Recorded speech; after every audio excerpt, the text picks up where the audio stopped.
یہ حملہ ویسا ہی ایک حملہ ہے جیسا اس سے پہلے عراق پہ کیا گیا تھا، اور ویپنز آف میس ڈسٹرکشن کا جھوٹ بول کر عراق کو، عراق کی فوج کو اور ان کی ریاست کو امریکہ نے صہیونیوں کے کہنے پہ نقصان پہنچایا تھا۔ بدقسمتی یہ ہے کہ امریکن اسٹیبلشمنٹ اور امریکہ کے حکمران صہیونیوں کے غلام بنے ہوئے ہیں، ان کی کٹھ پتلیوں کی طرح ناچ رہے ہیں۔ ہمیں امریکی عوام سے کوئی شکایت نہیں ہے، کیونکہ جب غزہ پر حملہ ہوا تو یورپ کی عوام، امریکہ کے لوگ، پوری دنیا کے لوگ بلا تفریق کے مذہب، انہوں نے غزہ کے مظلوموں کے لیے آواز بلند کی اور لاکھوں کی تعداد میں ریلیاں اور ہزاروں کی تعداد میں نکلی۔ لیکن بدقسمتی سے دنیا کی موجودہ جو سپر پاور ہے زمین پر اس وقت، جو اپنے آپ کو سپر پاور کلیم کرتے ہیں، اس کی لگامیں، اس کی راسیں صہیونی شیطانوں کے ہاتھ میں ہے۔ یہ ایک شیطانی اتحاد ہے جس میں امریکی حکمران، صہیونی اور اس کے بعد انڈیا شامل ہے، اور ان کا صرف ایک مقصد ہے، دنیا کو ڈی سٹیبلائز کر کے رکھنا اور کمزور ملکوں پر اپنی دھوس اور دھاندلی جمانا۔ یہ پہلا واقعہ نہیں ہے۔ وینزویلا کے صدر کو جس طرح اٹھایا گیا، وہ ایک شرمناک حرکت کی ڈونلڈ ٹرمپ نے۔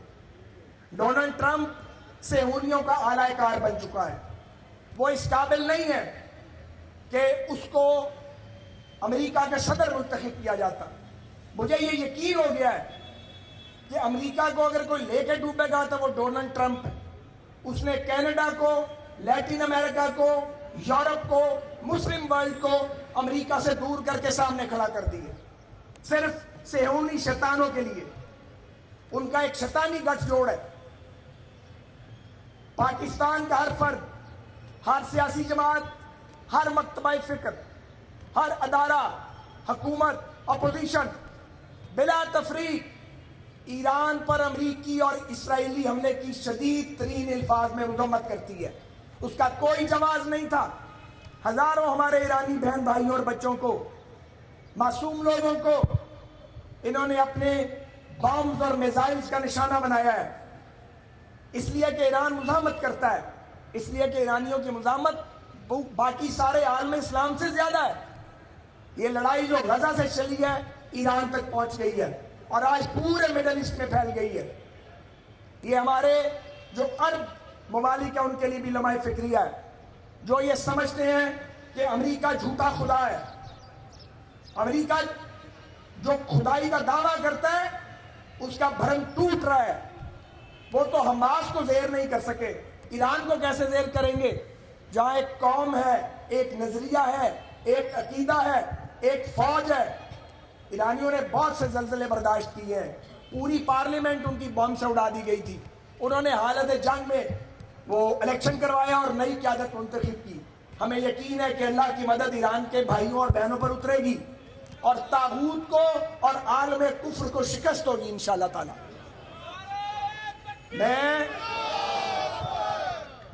میں یہی ضرور کہنا چاہوں گا کہ آیت اللہ خامنائی شہید جانتے تھے کہ وہ شہید کر دیے جائیں گے، وہ شہادت کے طلبگار تھے۔ ماشاءاللہ 86 برس ان کی عمر تھی، انہیں کوئی خوف نہیں تھا موت کا۔ پورے خاندان سمیت انہوں نے شہادت کی جو دستار ہے اس کو باندھا ہے، مگر آیت اللہ خامنائی کا خون ایرانی قوم کو بھی متحد کر گیا ہے اور مسلم امت کو بھی ایک جگہ پہ اکٹھا کر گیا ہے۔ ان شیطانوں سے غلطی ہو گئی ہے، ان شیطانوں سے غلطی ہو گئی ہے۔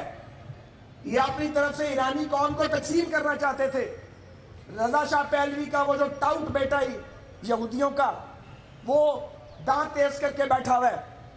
یہ سازش کر رہے تھے، سازش ابھی چلے گی۔ سازش کی جو تپش ہے وہ پاکستان تک بھی پہنچے گی۔ اس لیے میں اس موقع پہ یہ کہوں گا پاکستان کی حکومت کو، اپوزیشن کو، اداروں کو، جماعتوں کو کہ اپنے اختلافات کو بات چیت کے ذریعے حل کریں، قوم کے اندر وحدت پیدا کریں۔ پاکستان واحد اسلامی ملک ہے جو نیوکلیئر اسٹیٹ ہے، ہائپر سونک میزائل ہیں آپ کے پاس۔ ایران کا بھی یہی قصور تھا، کہ ان کے پاس ایک اچھی فائٹنگ فورس ہے اور ان کے پاس اپنی ڈرون اور میزائل ٹیکنالوجی ہے، کسی طاقتور اسلامی ملک کو یہاں برداشت نہیں کیا جائے گا۔ یہ لازم ہے کہ ہم اپنی اندرونی صفوں کے اندر بھی اتحاد پیدا کریں، اور یہ بھی لازم ہے کہ جو طاقتور مسلم ممالک ہیں وہ ویسے ہی دفاعی معاہدے کریں جیسا پاکستان اور سعودی عرب نے کیا۔ میں اسحاق ڈار صاحب کا نام لے کے ان کی تعریف کرنا چاہتا ہوں۔ فیلڈ مارشل صاحب نے، پرائم منسٹر نے اور خاص طور پہ ڈار صاحب نے مشورے کے ساتھ یہ جو سیٹلمنٹ کروایا ہے سعودی عرب اور ایران کا، یہ بڑا اہم قدم ہے، اور پاکستان کو یہ سفارتکاری جاری رکھنی چاہیے تاکہ جنگ کے بادل چھٹیں اور ایرانی جو ہیں وہ اپنے آپ کو تنہا محسوس نہ کریں۔ ہمیں ڈٹ کے تنہا ایران کے ساتھ کھڑا ہونا چاہیے، اور پاکستان ایران کے ساتھ کھڑا ہے، اور جو ڈپلومیسی ہے حکومت پاکستان ہماری اطلاع کے مطابق فائل ڈپلومیسی کر رہی ہے۔ آج آپ دیکھیں امریکیوں کو فوجی اڈے دینے کا انجام جس کسی نے بھی دیا ہے اس نے خاری اور ذلالت کمائی ہے۔ خدا کا شکر ہے کہ ہماری سرزمین پر کوئی امریکی اڈا موجود نہیں ہے، اور نہ کبھی یہاں کوئی بنانے کی جرت کرے گا۔ وہ جنرل مشرف تھا، جان چھوڑ گیا ہماری، اس نے امریکہ کو اڈے دیے ہوئے تھے۔ تو میں یہ کہنا چاہ رہا ہوں کہ جو مسلم ممالک ہیں انہیں اس تجربے سے سبق سیکھنا چاہیے۔ امریکہ ان کی حفاظت نہیں کرے گا، اللہ حفاظت کرے گا۔ اللہ کے بندے کریں گے، اپنے لوگوں پہ بھروسہ کریں، اپنی قوت پہ بھروسہ کریں۔ یہ دولت اللہ تعالیٰ نے عطا کی ہے جن دولت مند مسلم ممالک کو، اسے اللہ تللے پہ خرچ کرنے کی بجائے اپنے دفاع پہ خرچ کریں، اتحاد بین المسلمین پہ خرچ کریں، انسانیت کے لیے خرچ کریں۔ اور یہ صرف مسلمانوں اور یہودیوں کا معاملہ بھی نہیں ہے، غزہ کے اندر عیسائیوں کی بھی شہادتیں ہوئی ہیں، انہیں بھی ٹارگٹ کیا گیا ہے۔ پوری عیسائی دنیا نے غزہ پہ حملے کی مذمت کی ہے۔ آج بھی فرانس اور اسپین کی حکومتیں امریکہ کے ایران پہ حملے کی مخالفت کر رہی ہیں، ہم ان کو بھی خراج تحسین پیش کرتے ہیں۔ بلا تفریق مذہب جو انسانیت کے ساتھ کھڑا ہوگا، جو غنڈہ گردی، ریاستی جارحیت اور یہ جو ایک جبر کے ذریعے کمزور قوموں پہ قبضہ کرنے کی جو سوچ ہے، اس طاغوت کا مقابلہ کرے گا، ہم اس کو سلام پیش کرتے ہیں۔ آج یہ جو سوچ ہے ڈونلڈ ٹرمپ کی، وہ یہ سمجھتا ہے کہ وہ ٹیرف لگا کے اور جو ٹیرف سے نہیں مانتا اسے بم مار کے وہ کنٹرول کر لے گا، اسے شکست ہوگی انشاءاللہ تعالیٰ۔ یہ جھوٹے خدا ہے، اصل طاقت اللہ تعالیٰ کے پاس ہے، اور اللہ تعالیٰ وہ ہے جو اپنے کعبہ کو جب بچانا چاہتا ہے اور فیصلہ کرتا ہے، پھر وہ ابرہا کے ہاتھیوں کو ابابیلوں سے ان کو بھوج کا ڈھیر بنا دیتا ہے۔ ہم انشاءاللہ تعالیٰ اپنی آنکھوں سے یہ منظر دیکھیں گے کہ یہ جو امریکی استعمار ہے اور جو صہیونی شکاریت ہے، یہ تباہ و برباد ہو کے رہ جائے گی۔ میں پھر کہتا ہوں، امریکی عوام سے ہمیں کوئی گلہ نہیں ہے، انہوں نے تو غزہ کے اوپر بھی کھڑے ہو کے بات کی ہے۔ امریکن سینٹ میں لوگ ڈونلڈ ٹرمپ کو کرٹیسائز کر رہے ہیں، کانگریس میں کرٹیسائز کر رہے ہیں۔ تو پاکستان کو، ترکی کو، سعودی عرب کو لیڈنگ رول پلے کرنا ہے اس موقع پہ، کیونکہ اگر ایران پہ امریکی اور صہیونی پٹھو آ گئے تو پھر بارش سب کی آئے گی۔ اور آخری بات، یہ سارا کھیل گریٹر اسرائیل کا کھیل ہے۔ گریٹر اسرائیل کا یہ مطلب نہیں ہے کہ یہودی آگے بیٹھ جائیں گے، ان کی تو اتنی تعداد ہی نہیں ہے۔ گریٹر اسرائیل کا مطلب یہ ہے کہ عالم اسلام پر اور جہاں جہاں دنیا میں وسائل موجود ہیں وہاں امریکہ اور صہیونیت کے پٹھوں کی حکومتیں قائم کی جائیں۔ تو یہ ہے اسرائیل کی ایکسٹینشن کا منصوبہ۔ ہمیں معلوم ہونا چاہیے، عرب ہمارے جو دوست ممالک ہیں انہیں معلوم ہونا چاہیے یہ ان کے خیر خواہ نہیں ہے۔ بھلے آپ ان کو $40 کروڑ کا جہاز دے دیں، بھلے آپ ان کے اوپر اپنے اربوں درہم اور ریال نچھاور کر دیں، یہ آپ کے نہیں بنیں گے۔ اسی لیے جب پاکستان اور سعودی عرب کا ڈیفنس پیکٹ ہوا تو پوری قوم نے خوشی کا اظہار کیا۔